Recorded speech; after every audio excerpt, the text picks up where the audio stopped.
He wasn't just the architect of a dynasty, he was the most powerful and feared man in professional football for 20 years. He redefined what greatness looked like from the sidelines. And the message he received from the Pro Football Hall of Fame was clear: wait your turn.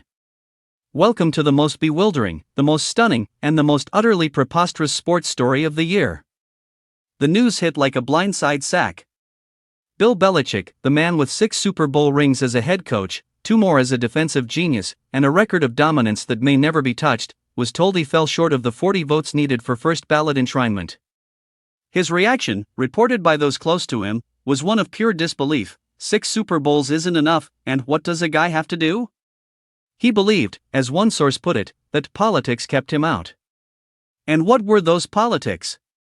The old ghosts of Spygate and Deflategate, dragged back into the room by voters who decided that the NFL's own fines and penalties weren't punishment enough. A veteran Hall voter told ESPN point-blank, the only explanation was the cheating stuff. It really bothered some of the guys.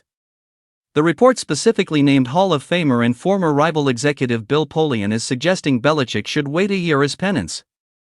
Polian has since denied campaigning against Belichick, though in a later interview he admitted he could not remember with 100% certainty if he voted for him. The voting process itself created a perfect, convoluted storm. Belichick was not considered alone. He was one of 5 finalists in a special pool that included his former boss, Patriots owner Robert Kraft, and 3 senior players. Each of the 50 voters could select up to 3 from that group of 5.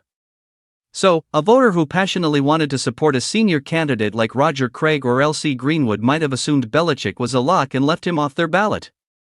That strategic gamble, or that desire to prioritize a player over a coach, backfired on a historic scale. The collective reaction from the sports world was a chorus of jaw-dropped shock. Kansas City Chiefs quarterback Patrick Mahomes called it insane. Future Hall of Famer J.J. Watt questioned if it was a knockoff Hall of Fame. LeBron James called the snub impossible, egregious, and disrespectful.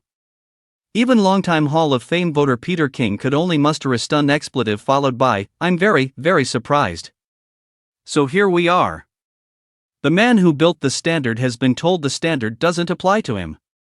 The coach who mastered every rule, every loophole, every single aspect of the game, has been tripped up by the most bizarre rule of all, the subjective judgment and personal grievances of a secretive committee. His legacy is untouchable. But the Pro Football Hall of Fame? Its credibility just took the hardest hit of its existence.